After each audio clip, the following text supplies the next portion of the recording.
Crypto currency में regulation के लिए अमेरिकी सेनेटर बिल लेकर आए हैं, जिसमें क्रिप्टो करेंसी के लिए नए नियमों की बात कही गई है। इसमें कुछ क्रिप्टो करेंसी को जो सिक्योरिटी और एक्सचेंज कमीशन है उससे बाहर रखने की बात कही गई है। वहीं इस सत्र में बिल के कानून जो है वो आने का संभावना बहुत कम है। क्रिप्टो करेंसी रेगुलेशन को लेकर बहस की जो शुरुआत है वो जरूर हो चुकी है और अच्छी बात एक्सपर्ट्स कह रहे हैं कि ये बायपार्टिजन है, तो इसकी वजह से इसकी तरफ जो कदम है वो पॉजिटिव नजर आ रहे हैं, क्योंकि कोई भी पार्टी इसके अगेंस्ट फिर नहीं होगी। तो ये एक बड़ी एडवांटेज है और ऑफ कोर्स इस हफ्ते की सबसे बड़ी खबर। उसके बाद आगे बढ़ते हैं, वो खबर भी यूएस से ही है। न्यूयॉर्क में क्रिप्टो माइनिंग को लेकर एक बिल पास किया गया है और ये बिल इसलिए पास किया गया है जो एनर्जी कंसर्न्स हैं उसको मद्देनजर रखते हुए जीवाश्म ईंधन बिजली संयंत्र से 2 साल ऊर्जा देने पर रोक की बात की गई है। यानी फॉसिल फ्यूल से जो एनर्जी प्रोड्यूस होती है उससे इस क्रिप्टो माइनिंग को परे रखा जाए। गवर्नर ने हस्ताक्षर करने पर हालांकि अभी फैसला नहीं लिया है, तो उसमें अभी वो वक्त जरूर लगने वाला है। आगे बढ़ते हैं, ये खबर भी यूएस से ही है। पेपैल एक बहुत बड़ी कंपनी है, उन्होंने यूजर्स को अब यह अलाउ कर दिया है कि वो दूसरे वॉलेट में क्रिप्टो करेंसी का ट्रांसफर कर सकते हैं। 2 साल पहले उन्होंने डिजिटल करेंसी जो है उसकी शुरुआत अपने प्लेटफॉर्म पर की थी, लेकिन अब ट्रांसफर भी पॉसिबल होगा। पहले पेपैल यूजर सिर्फ खरीद बेच सकते थे या होल्ड कर सकते थे अकाउंट्स पर, बट अब वो ट्रांसफर है, तो ये एक बड़ा मूव है। वहीं उसके साथ साथ कुछ सिलेक्टेड यूजर्स के लिए फिलहाल अभी ये फीचर जो है वो इंट्रोड्यूस किया गया है, लेकिन कुछ वक्त के बाद जितने भी और यूजर्स हैं उनको भी ये फीचर जरूर मिल पाएगा और इससे पहले प्लेटफॉर्म पर ट्रांसफर नहीं किया जा सकता था। अब अपने देश की खबरों पर आ जाते हैं और ये बहुत ज्यादा अहम है।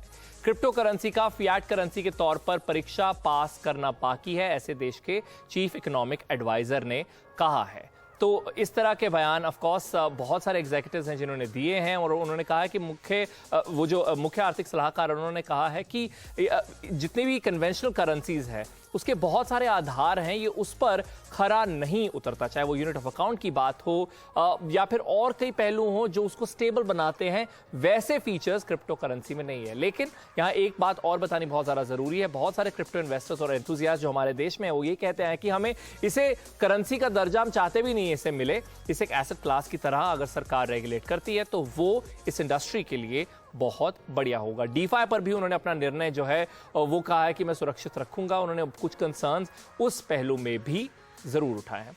बढ़ते हैं अगली खबर की तरफ, जो फिलहाल इनकम टैक्स पोर्टल से जुड़ी हुई है। इनकम टैक्स पोर्टल ने टीडीएस की जो लिस्ट है वो निकाली, जहां पर कितना परसेंटेज टीडीएस लगेगा किस चीज पर, उसकी डिटेल थी। उसमें वर्चुअल डिजिटल एसेट यानी क्रिप्टो करेंसी रिलेटेड जितने भी एसेट्स हैं उन पर 0.1% का स्टेटमेंट था, मतलब 0.1% लिखा हुआ था और बहुत सारे लोग खुश हो गए, अरे वाह, पहले 1% कहा था टीडीएस यानी हर ट्रांजैक्शन पर 1% कटेगा, अब तो 0.1% कटेगा। लेकिन वो एक गलती थी और बहुत जल्द उस गलती को सुधार लिया गया और काफी सारे जो लोग एक्साइटेड हो गए थे वो उन्हें थोड़ा सा जो दुख है उसका सामना जरूर करना पड़ा। आखिरी बड़ी स्टोरी की बात कर लेते हैं और उसी पर आज का हमारा जो शो है वो भी आधारित है। कॉइनस्विच पहला बेंचमार्क इंडेक्स लॉन्च कर चुका है।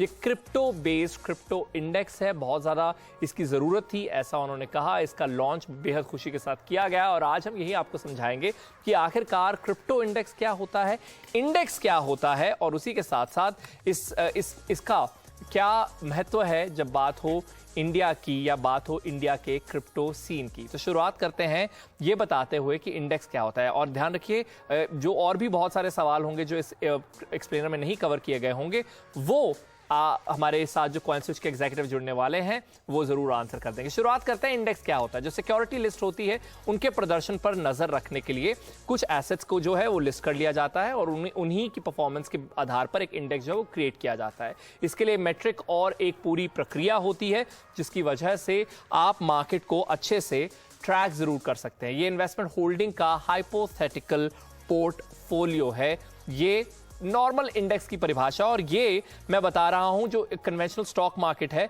उसके संदर्भ में कि ये अभी आपने सुना होगा निफ्टी, सेंसेक्स, ये सारे इंडेक्स हैं स्टॉक मार्केट के। तो इंडेक्स क्या होता है वो हमने आपको बता दिया। जैसे निफ्टी है, समझ लीजिए निफ्टी में जो टॉप 50 कंपनीज है एनएसई में जो ट्रेड कर रही हैं, उसकी परफॉर्मेंस जो है उसके आधार पर वो इंडेक्स बनता है। काम कैसे करता है? वित्तीय बाजार के एक सेगमेंट की जानकारी देता है। इसका फायदा ये होता है कि पास्ट परफॉर्मेंस के साथ आप करंट परफॉर्मेंस को कंपेयर जरूर कर सकते हैं। निवेशक अभी और पहले की कीमतों की तुलना आराम से कर सकते हैं, ये इसकी सबसे बड़ी एडवांटेज है। लेकिन अब क्रिप्टो इंडेक्स ये क्या है और इसकी जरूरत हमें क्यों पड़ी, और क्रिएट इसका नाम है, इसका नाम भी ये क्यों पड़ा? तो क्रिएट भारत में लोकप्रिय क्रिप्टो एसेट के उतार चढ़ाव पर नजर रखेगा। इसमें वो एसेट हैं जिनकी खरीद बिक्री रुपए में होती है, और यहां पर भी मार्केट कैप के हिसाब से ये जितनी भी क्रिप्टो करेंसीज हैं उन्हें क्रिएट में इंक्लूड किया गया है। और बड़ा इनोवेटिव नाम है क्रिएट, जिसमें 8 भी है। तो ये अंक क्यों है? तो यहां जो एसेट क्रिएट में इंक्लूड किए गए हैं वो कुल बाजार का 85% जो एसेट होल्ड करते हैं उन एसेट्स को इंक्लूड किया गया है।